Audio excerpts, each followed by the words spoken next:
আমার মায়ের হাতের মাছের ঝোল তোমাদের সাথে শেয়ার করব। মা ঠিক যেভাবে বানায় সেভাবে।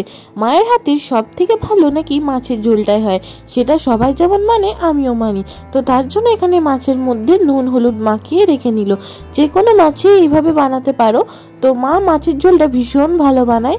তো মামা বাড়িতে বা যে কোনো জায়গায় মাছ রান্না হলে তাই মাকেই করতে বলা হয়। মা এখানে এইভাবেই মাছের ঝোলটা বানাচ্ছে, আমাকে বলে বলে দিচ্ছে, আমি সেভাবেই করেছি। তার মধ্যে এখানে দেখো একটা পেস্ট বানিয়ে নেবো জিরে, এখানে টমেটো নিয়ে নেবো, সর্ষে,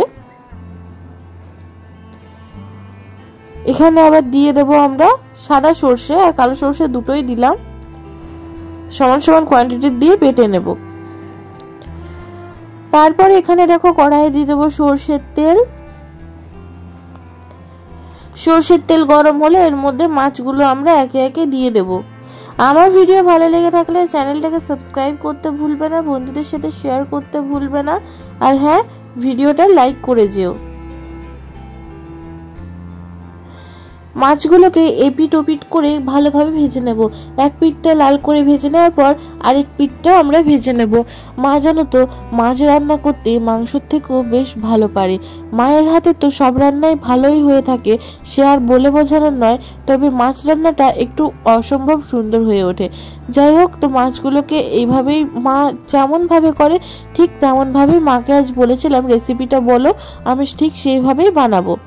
তো এইভাবে দেখো মাছগুলো একটু নরম ছিল বলে একটু ভেঙে ভেঙে যাচ্ছিল, বাকি এপিট ওপিট করে খুব ভালো করে মাছগুলো ভেজে নেবে, তাহলেই হবে।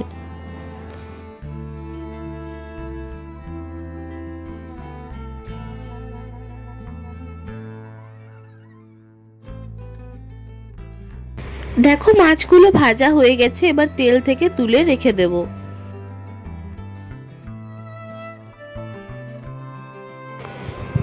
তেলের মধ্যে দিয়ে দেব হলুদ গুঁড়ো আর দই পেস্ট করে রাখা যে মশলাটা ছিল সেইটা দিয়ে দেব এর মধ্যে। সমস্ত মশলাটা ভালো মতো এই তেলের মধ্যে দিয়ে এবার কষিয়ে নেওয়ার পালা।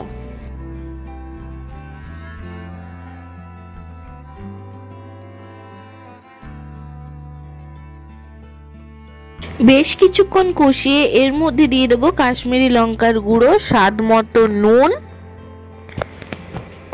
আর দিয়ে দেবো সামান্য পরিমাণে মশলা ধোয়া জলটা দিয়ে খুব ভালোভাবে আবারও কষিয়ে নেব।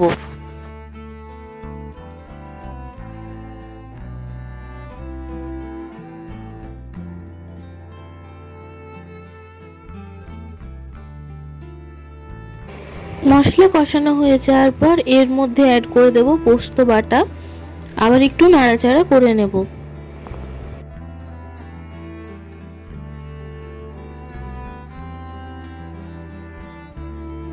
এরপরে এর মধ্যে দিয়ে দেবো কস্তুরি মেথি পাতা, বা তোমরা চাইলে ধনে পাতাও দিতে পারো।